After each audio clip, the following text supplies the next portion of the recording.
नमस्कार दोस्तों, स्वागत है आपका आज की हमारी इस हिंदी की क्लास में। तो आज की क्लास से हम लोग फिर से हिंदी साहित्य को पढ़ना शुरू करते हैं आने वाले एग्ज़ाम्स को ध्यान में रखते हुए, क्योंकि जो EMRS का एग्ज़ाम है वो भी मतलब 16 दिसंबर से शुरू होने जा रहे हैं। TGT PGT हिंदी की उसमें वैकेंसी है। CTET का एग्ज़ाम होने वाला है। चंडीगढ़ में जो PGT हिंदी की वैकेंसी थी उसका एग्ज़ाम होने वाला है। तो ये जो हिंदी साहित्य की क्लास रहेगी हर एग्ज़ाम के लिए इम्पोर्टेंट रहेगी, क्योंकि ये जो बुक है वो मेरी पसंदीदा बुक है और हर एग्ज़ाम में आने वाले 95% क्वेश्चन यहाँ से मिल जाते हैं। ठीक है, क्योंकि पूरे हिंदी साहित्य का निचोड़ है इसमें, शॉर्ट नोट्स कह सकते हैं आप। तो इसके अलावा जो बच्चा मतलब किसी कारणवश एस्टेट को क्वालिफाई नहीं कर पाया है तो अगले साल तो देना ही है, क्योंकि हमारा जो लक्ष्य है उसको पूर्ण तो करना ही है।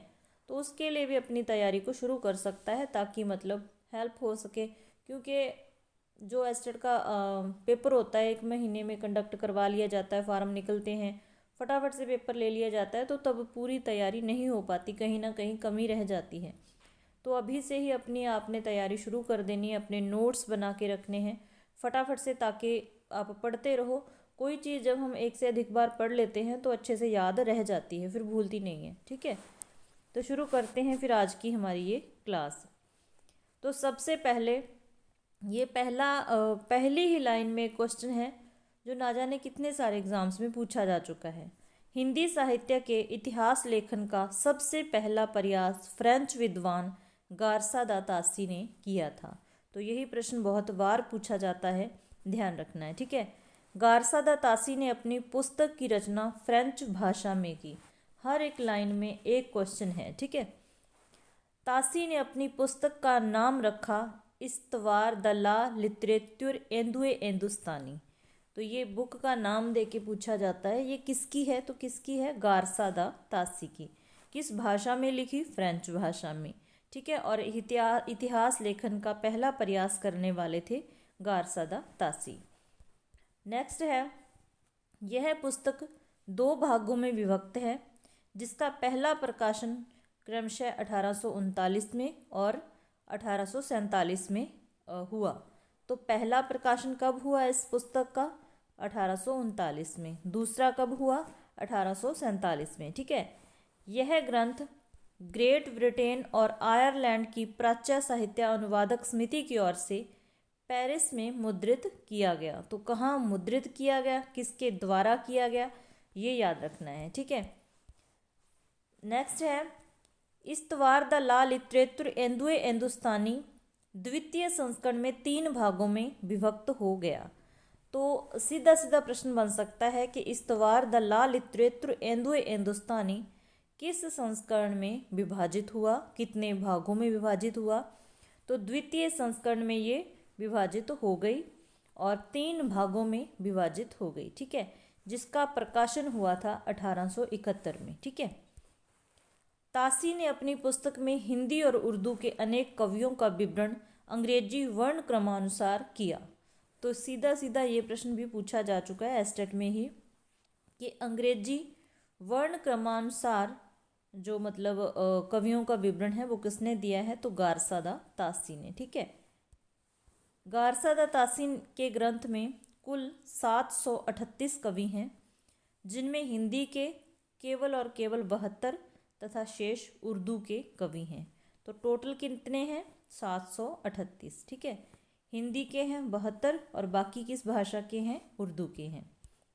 आगे है, डॉक्टर लक्ष्मी सागर वार्ष्णेय ने तासी के ग्रंथ का हिंदी अनुवाद हिंदुई साहित्य का इतिहास नाम से किया। प्रकाशन हुआ 1952 में। ठीक है, प्रकाशन हुआ 1952 में। तो पूछा जा सकता है कि इसका हिंदी अनुवाद डॉक्टर लक्ष्मी सागर वार्ष्णेय ने किस नाम से किया? तो हिंदुई साहित्य का इतिहास। ठीक है, आगे है, तासी की पुस्तक इस्तवार द ला लिटरेचर एंदुए हिंदुस्तानी में एंदुए के लिए हिंदवी, एंदुए के लिए हिंदवी हिंदी और हिंदुस्तानी के लिए हिंदुस्तानी उर्दू अर्थ प्रयुक्त होता है। तो ये अर्थ भी पूछे जा सकते हैं, किस शब्द के लिए क्या अर्थ प्रयुक्त होता है। हिंदी साहित्य इतिहास लेखन की परंपरा में हिंदी भाषा में लिखा प्रथम ग्रंथ श्री महेश दत्त शुक्ल द्वारा रचित भाषा काव्य ग्रंथ है। भाषा काव्य ग्रंथ है। तो हिंदी साहित्य इतिहास लेखन की परंपरा में हिंदी भाषा में लिखा प्रथम ग्रंथ श्री महेश दत्त शुक्ल द्वारा रचित भाषा काव्य संग्रह है। ठीक है, तो ये याद रखना है। भाषा काव्य संग्रह का प्रकाशन 1873 ईस्वी में नवल किशोर प्रेस लखनऊ से हुआ था। तो ये जो ग्रंथ है इसका प्रकाशन कब हुआ? 1873 में। किसके द्वारा? नवल किशोर प्रेस लखनऊ से हुआ। ठीक है। शिव सिंह सेंगर ने शिव सिंह सरोज नाम से हिंदी भाषा में दूसरा महत्वपूर्ण इतिहास ग्रंथ रचा। तो दूसरा महत्वपूर्ण इतिहास ग्रंथ कौन सा है? शिव सिंह सेंगर का शिव सिंह सरोज है। ठीक है। शिव सिंह सरोज का प्रकाशन कब हुआ? 1883 में। ठीक है, ये याद रखना है। शिव सिंह सरोज में एक सहस्त्र यानी कि 838 भाषा कवियों का जीवन चरित्र तथा उनकी कविताओं के उदाहरण दिए गए हैं। ठीक है, कितने कवियों का? 838। ठीक है। सन 1888 ईस्वी में एशियाटिक सोसाइटी ऑफ बंगाल की पत्रिका के विशेषांक के रूप में ग्रियर्सन द्वारा रचित the modern vernacular literature of Hindustan का प्रकाशन हुआ। किसके द्वारा किया गया? कब किया गया? ये भी बहुत ही इम्पोर्टेंट प्रश्न है, इसको अच्छे से ध्यान में रखना है। जॉर्ज ग्रियर्सन द्वारा रचित the modern vernacular literature of Hindustan को सच्चे अर्थों में हिंदी साहित्य का पहला इतिहास ग्रंथ माना जाता है। किसकी रचना को? जॉर्ज ग्रियर्सन की। क्या नाम है? The modern vernacular literature of Hindustan. ठीक है। ग्रियर्सन ने अपने ग्रंथ में 952 कवियों को शामिल किया है। कितने कवियों को? 952 को। डॉक्टर किशोरी लाल गुप्त ने the modern vernacular literature of Hindustan का हिंदी साहित्य का प्रथम इतिहास शीर्षक से हिंदी में अनुवाद किया है। तो ग्रियर्सन की इस बुक का, इस ग्रंथ का अनुवाद करने वाले कौन हैं? डॉक्टर किशोरी लाल गुप्त। ठीक है। किस नाम से किया? हिंदी साहित्य का प्रथम इतिहास शीर्षक से हिंदी अनुवाद किया, जिसका प्रकाशन सन 1957 ईस्वी में हुआ था। ठीक है। ग्रियर्सन ने कवियों और लेखकों का काल क्रमानुसार वर्गीकरण तथा उनकी प्रवृत्तियों को स्पष्ट किया है। ग्रियर्सन ने कवियों और लेखकों का काल क्रमानुसार वर्गीकरण तथा उनकी प्रवृत्तियों को स्पष्ट किया है। तो काल क्रमानुसार वर्गीकरण करने वाले कौन है? ग्रियर्सन। विभिन्न युगों की काव्य प्रवृत्तियों की व्याख्या करते हुए उनसे संबंधित सांस्कृतिक परिस्थितियों व प्रेरणा स्रोतों का उद्घाटन किया। प्रस्तुत ग्रंथ को विभिन्न कालखंडों में विभक्त किया गया है तथा प्रत्येक अध्याय काल विशेष का सूचक है। प्रत्येक अध्याय किसका सूचक है? काल विशेष का। जॉर्ज ग्रियर्सन ने प्रथम बार हिंदी साहित्य का भाषा की दृष्टि से क्षेत्र निर्धारण करते हुए संस्कृत, प्राकृत एवं अरबी फारसी मिश्रित उर्दू कोश से पृथक कर दिया। तो क्या किया है जॉर्ज ग्रियर्सन ने? प्रथम बार हिंदी साहित्य का भाषा की दृष्टि से क्षेत्र निर्धारण करते हुए, तो भाषा की दृष्टि से हिंदी साहित्य का क्षेत्र का निर्धारण किया। संस्कृत, प्राकृत एवं अरबी फारसी मिश्रित उर्दू कोश से अलग कर दिया। ठीक है। हिंदी साहित्य के विकास क्रम का निर्धारण चारण काव्य, धार्मिक काव्य, प्रेम काव्य, दरबारी काव्य के रूप में किया गया है। हिंदी साहित्य के विकास क्रम का जो निर्धारण है वो किस नाम से किया गया है? चारण काव्य, धार्मिक काव्य, प्रेम काव्य, दरबारी काव्य के रूप में किया गया है। 16वीं 17वीं शताब्दी के युग को भक्ति काल, मतलब जो 16वीं 17वीं शताब्दी का युग है वो कौन सा युग है? भक्ति काल का, को हिंदी काव्य का स्वर्ण युग मानना ग्रियर्सन की महत्वपूर्ण उपलब्धि है। तो हर एग्ज़ाम में, तकरीबन बहुत सारे एग्ज़ाम में पूछा गया है कि भक्ति काल को स्वर्ण युग किसने माना है? जॉर्ज ग्रियर्सन ने। 16वीं 17वीं शताब्दी के युग को भक्ति काल का नाम दिया गया है, तो ये भी ध्यान रखना है। मिश्र बंधुओं ने मिश्र बंधु विनोद नामक इतिहास ग्रंथ की रचना की है, ये तो सबको पता है कि मिश्र बंधु विनोद किसकी रचना है, मिश्र बंधुओं की। तो अब ये याद रखना है कि मिश्र बंधुओं में किस किस का नाम आता है, गणेश बिहारी, श्याम बिहारी, शुकदेव बिहारी मिश्र। तो तीन ये मिश्र बंधु हो गए, कौन कौन से, गणेश बिहारी, श्याम बिहारी और शुकदेव बिहारी। मिश्र बंधु विनोद 4 भागों में विभक्त है। कितने भागों में, 4 भागों में, जिसके प्रथम 3 भागों का जो प्रकाशन है 1913 में हुआ, याद रखना है। जो चौथा इसका भाग था, चतुर्थ भाग था, उसका अलग प्रकाशन हुआ है 1934 में, तो ये सन याद रखना है।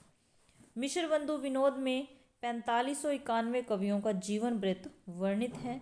तो आजकल जो प्रश्न पूछे जाते हैं किस तरीके से पूछे जाते हैं, बहुत कुछ पढ़ना पड़ता है, सीधा सीधा ऐसा नहीं कि एक प्रश्न आ गया उसका आंसर कर दिया। आप लोगों ने एस्टेट की परीक्षा दी, आपको पता चल गया, एक क्वेश्चन में 4 प्रश्न पूछे जाते हैं, 4 से भी ज़्यादा, और उनमें से पूछा जाता है इसमें से कौन सा असंगत है, संगत है। इसका मतलब है जब तक आपको उन चारों विकल्प के बारे में जानकारी नहीं होगी तो आप सही आंसर पर नहीं पहुंच पाएंगे। इसीलिए बहुत कुछ मतलब गहराई से पढ़ना पड़ता है, ध्यान रखना है, ठीक है। तो कितने कवियों का जीवन वृत्त वर्णित किया है, 4591। इसमें अनेक अज्ञात कवियों को प्रकाश में लाने के साथ ही उनके साहित्यिक महत्व को स्पष्ट करने का प्रयास किया है, ठीक है। मिश्र बंधु विनोद में कवियों का सापेक्षिक महत्व निर्धारित करने के लिए उनकी 4 श्रेणियां बनाई गई हैं। तो कवियों की कितनी श्रेणियां बना दी, 4, ठीक है। हिंदी साहित्य इतिहास लेखन की परंपरा में आचार्य रामचंद्र शुक्ल द्वारा रचित हिंदी साहित्य का इतिहास का स्थान सर्वोच्च है। तो शुक्ल जी द्वारा रचित हिंदी साहित्य का इतिहास का स्थान सबसे ऊंचा है, महत्वपूर्ण है। और अगर कोई चीज़ हमें शुक्ल जी के हिंदी साहित्य का इतिहास से पढ़नी पड़े तो उसको भी हम लोग पढ़ लेंगे, बुक पढ़ी है मेरे पास, ठीक है। ज़रूरत पड़ने पर उसकी भी हम मदद ले लेंगे। आचार्य शुक्ल का इतिहास मूलतः नागरी प्रचारणी सभा द्वारा प्रकाशित हिंदी शब्द सागर की भूमिका के रूप में, यहाँ पर 2-3 क्वेश्चन है, ध्यान देना है। आचार्य शुक्ल का इतिहास मूलतः नागरी प्रचारणी सभा द्वारा प्रकाशित हिंदी शब्द सागर की भूमिका के रूप में हिंदी साहित्य का विकास के नाम से सन 1929 में प्रकाशित हुआ। तो इसका जो प्रकाशन 1929 में हुआ वह किस नाम से हुआ था, हिंदी साहित्य का विकास। किसने किया, किसके द्वारा, नागरी प्रचारणी सभा द्वारा प्रकाशित हिंदी शब्द सागर की भूमिका में, ठीक है। तो इन चीज़ों पर ध्यान देना है। हिंदी साहित्य का इतिहास में 1000 कवियों और लेखकों को शामिल किया गया है, ठीक है। आगे है, आचार्य रामचंद्र शुक्ल ने शिव सिंह सेंगर, जॉर्ज ग्रियर्सन तथा मिश्र बंधुओं के इतिहास को कवि वृत्त संग्रह की संज्ञा दी है, ठीक है।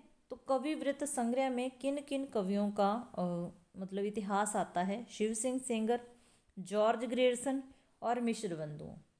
तो ये भी ध्यान रखना है कि इसके अंतर्गत कौन कौन आते हैं, किस किस का इतिहास आता है और किसने कहा है ये कवि वृत्त संग्रह। तो आचार्य रामचंद्र शुक्ल जी ने। आचार्य शुक्ल ने लिखा है, जबकि प्रत्येक देश का साहित्य वहाँ की जनता की चित्तवृत्ति का संचित प्रतिबिंब होता है, तब यह निश्चय है कि जनता की चित्तवृत्ति के परिवर्तन के साथ साथ साहित्य के स्वरूप में भी परिवर्तन होता चला जाता है। आदि से अंत तक इन्हीं चित्तवृत्तियों की परंपरा को परखते हुए साहित्य परंपरा के साथ उनका सामंजस्य दिखाना ही साहित्य का इतिहास कहलाता है। जनता की चित्तवृत्ति बहुत कुछ राजनीतिक, सामाजिक, सांप्रदायिक तथा धार्मिक परिस्थिति के अनुसार होती है। तो ये जो परिभाषा कह लीजिए, पता नहीं कितने सारे एग्जाम में पूछी गई, लगभग हर में ही पूछ ली जाती है। आचार्य शुक्ल जी की ये परिभाषा, उनका ये कथन कि ये किसके द्वारा कहा गया है, तो कौन है इसको कहने वाले, आचार्य रामचंद्र शुक्ल जी। सर्वप्रथम आचार्य शुक्ल ने साहित्य इतिहास को आलोचना से पृथक किया। तो आलोचना से पृथक करने वाले कौन थे, आचार्य रामचंद्र शुक्ल जी। अपने विकासवादी एवं वैज्ञानिक दृष्टिकोण का परिचय दिया। तो अपने विकासवादी एवं वैज्ञानिक दृष्टिकोण का परिचय देते हुए आचार्य शुक्ल जी ने साहित्य इतिहास को आलोचना से पृथक किया है। आचार्य शुक्ल ने साहित्य इतिहास के प्रति निश्चित व सुस्पष्ट दृष्टिकोण का परिचय देते हुए जुगीन परिस्थितियों के संदर्भ में विकास क्रम की व्याख्या करने का प्रयास किया है। आचार्य शुक्ल ने काल विभाजन के अंतर्गत हिंदी साहित्य के 900 वर्षों के इतिहास को 4 सुस्पष्ट काल खंडों में विभक्त किया है। तो हिंदी साहित्य के 900 वर्षों के इतिहास को 4 सुस्पष्ट कालखंडों में विभक्त किया है। शुक्ल जी ने भक्ति काल को भी 4 भागों 4 शाखाओं में बांटकर उसे सर्वप्रथम शुद्ध दार्शनिक एवं धार्मिक आधार पर प्रतिष्ठित किया है। तो ये भी इम्पोर्टेंट है, ठीक है। तो कौन कौन सी 4 भाग है, कौन सी शाखाएं हैं, ये हो गया हमारा भक्ति काल। फिर भक्ति काल की 2 धारा हो गई, शाखा कह लीजिए, निर्गुण धारा और सगुण धारा, ठीक है। निर्गुण में एक ज्ञानाश्री शाखा होगी, एक प्रेमाश्री, ज्ञानाश्री और प्रेमाश्री। उसके बाद सगुण में राम भक्ति काव्य आ जाता है और कृष्ण भक्ति काव्य। तो ये अच्छे से याद रखना है। भक्ति काल को 2 भागों में बांट दिया, निर्गुण धारा और सगुण धारा। फिर निर्गुण धारा को 2 भागों में बांट दिया, ज्ञानाश्री शाखा और प्रेमाश्री शाखा। फिर सगुण धारा को 2 भागों में बांट दिया, राम भक्ति शाखा, कृष्ण भक्ति शाखा, ठीक है। आचार्य रामचंद्र शुक्ल ने अपने इतिहास में पहली बार कवियों और साहित्यकारों के जीवन चरित्र संबंधी इतिवृत्ति के स्थान पर उनकी रचनाओं के साहित्यिक मूल्यांकन को प्रमुखता दी। तो लेखकों कवियों के रचनाओं के साहित्यिक मूल्यांकन को प्रमुखता देने वाले आचार्य रामचंद्र शुक्ल जी। आगे 2 क्वेश्चन और बहुत ही इम्पोर्टेंट हैं, ध्यान से देखने हैं, याद रखने हैं। एडविन ग्रीव्स महोदया ने सन 1917 ईस्वी में अंग्रेजी भाषा में स्केच ऑफ हिंदी लिटरेचर नाम से हिंदी साहित्य का एक संक्षिप्त इतिहास ग्रंथ लिखा। तो ये जो संक्षिप्त इतिहास ग्रंथ है किसका है? Sketch of Hindi literature Edwin Greaves का। कब लिखा? 1917 में। किसमें लिखा? किस भाषा में? अंग्रेजी भाषा में, ठीक है। इन्होंने हिंदी साहित्य के इतिहास के 5 विभाग किए हैं। तो हिंदी साहित्य के इतिहास के 5 विभाग करने वाले कौन हैं? एडविन ग्रीव्स, ठीक है। सन 1920 में FEK ने अंग्रेजी भाषा में ए हिस्ट्री ऑफ हिंदी लिटरेचर नाम से एक इतिहास ग्रंथ लिखा। तो सीधे सीधे प्रश्न है, ए हिस्ट्री ऑफ हिंदी लिटरेचर नाम से एक जो इतिहास ग्रंथ है किसका लिखा हुआ है? तो FEK। क्लास अच्छी लगे, आपको लगे हेल्पफुल लगे कि एग्ज़ाम में प्रश्न बन सकते हैं तो एक बार लाइक ज़रूर कर दीजिएगा, क्योंकि लाइक करना आप भूल जाते हैं, ठीक है। तो जिसने नहीं लाइक किया लाइक ज़रूर कर देना। तज़किरा ई शुअराई हिंदी 1848 ईस्वी, ठीक है, नामक इतिहास ग्रंथ मौलवी करीमुद्दीन द्वारा लिखा गया है। तो नाम देख के पूछा जा सकता है ये किसकी रचना है? मौलवी करीमुद्दीन की है। इसमें कुल कवियों की संख्या 1004 है, जिसमें हिंदी के केवल और केवल 62 कवि हैं। इस ग्रंथ में प्रथम बार काल क्रम का ध्यान रखा गया है। आगे आचार्य हजारी प्रसाद द्विवेदी जी, ये भी लगभग बहुत बार पूछा जाने वाला प्रश्न है। आचार्य हजारी प्रसाद द्विवेदी ने 3 इतिहास ग्रंथों की रचना की है। कई बार हमारे ध्यान में नहीं रहता कि हर किसी का एक ग्रंथ सामने आता है, तो हजारी प्रसाद जी ने भी एक ही ग्रंथ की रचना की होगी। तो इनके 3 ग्रंथ हैं, तीनों के ही नाम आपको पता होने चाहिए, क्योंकि मिलान करने में पूछा जा सकता है। जब तक तीनों नाम का ध्यान नहीं होगा तो आंसर करना मुश्किल हो जाएगा, ठीक है, जिस बच्चे ने डीपली हिंदी साहित्य को नहीं पढ़ा हुआ। तो द्विवेदी जी ने 3 इतिहास ग्रंथों की रचना की है। कौन कौन से? हिंदी साहित्य की भूमिका 1940, हिंदी साहित्य की भूमिका 1940, हिंदी साहित्य उद्भव और विकास, हिंदी साहित्य की भूमिका 1940, हिंदी साहित्य उद्भव और विकास 1952 और हिंदी साहित्य का आदि काल 1952, ठीक है। तीनों ही ये डेट याद रखना है, सन याद रखना है, नाम याद रखना है कि किसका ये ग्रंथ है, ठीक है। आचार्य द्विवेदी ने अपने इतिहास में परंपरा की निरंतरता का अनुशीलन करते हुए एक व्यापक इतिहास दर्शन की भूमिका तैयार की है। डॉक्टर राम कुमार वर्मा ने मोस्ट इम्पोर्टेंट, बहुत बार पूछे जाने वाला प्रश्न, जितना हमने पढ़ लिया अब तक, मतलब कि एक रिवीजन भी आप कह सकते हैं, हिंदी साहित्य की रिवीजन भी आप कह सकते हैं। इसमें सब कुछ है, उपन्यास का विकास, नाटक का, कहानी का, मतलब काव्य की दृष्टि से छायावाद, प्रगतिवाद, प्रयोगवाद, हर चीज़ है शुरू से लेके जो जो मेन पॉइंट हैं सब कुछ इसमें दिए हुए हैं। आपके रिस्पॉन्स पे डिपेंड करता है कि आपको कैसी लगती है ये क्लास। तो इस हिसाब से हम लोग पूरा हिंदी साहित्य ही कवर कर लेंगे, कम समय में ज़्यादा पढ़ लेंगे, रिवीजन हो जाएगी, ठीक है। तो ये डॉक्टर राम कुमार वर्मा ने हिंदी साहित्य का जो आलोचनात्मक इतिहास नामक पुस्तक लिखी है। ये बहुत बार पूछी जाती है कि हिंदी साहित्य का आलोचनात्मक इतिहास किसके द्वारा रचित है, तो डॉक्टर राम कुमार वर्मा के द्वारा। हिंदी साहित्य का आलोचनात्मक इतिहास का प्रकाशन कब हुआ, 1938 में, ठीक है। डॉक्टर वर्मा ने अपने इतिहास ग्रंथ में 693 से 1693 ईस्वी तक की कालावधि अर्थात संधि काल से लेकर भक्ति काल तक की अवधि को ही लिया है। तो ये याद रखना है कहाँ से कहाँ तक है। डॉक्टर वर्मा ने संपूर्ण ग्रंथ को 7 प्रकरण में विभक्त किया है। तो ये ध्यान में रखना है कि किसने कितने भागों में बांटा है, कितने प्रकरण में बांटा है। डॉक्टर वर्मा ने स्वयंभू को, जो कि अपभ्रंश के सबसे पहले कवि हैं, तो नाम किसका आया, स्वयंभू का। किस भाषा के पहले कवि हैं, अपभ्रंश के। तो हिंदी का पहला कवि माना है, किसने माना है, डॉक्टर वर्मा ने। हिंदी साहित्य का आरंभ ही उन्होंने 693 से माना है। डॉक्टर वर्मा ने स्वयंभू को, जो कि अपभ्रंश के सबसे पहले कवि हैं, हिंदी का पहला कवि मानते हुए हिंदी साहित्य का आरंभ 693 से माना है, ठीक है। नागरी प्रचारणी सभा से हिंदी साहित्य का वृहत इतिहास का प्रकाशन 16 खंडों में हो चुका है। तो कितने खंडों में हो चुका है, 16 खंडों में। अनेकानेक विद्वानों ने अलग अलग खंडों का संपादन किया है, वो आगे सारे खंड दिए हुए हैं।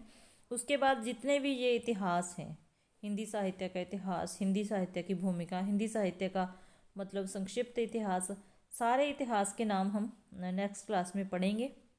क्योंकि हिंदी का एग्ज़ाम हो चाहे टीजीटी हो चाहे पीजीटी हो, टीजीटी हो चाहे पीजीटी हो, हिंदी साहित्य का एक आधा क्वेश्चन यहाँ से पूछा जाता है कि ये ग्रंथ किसका है, ठीक है।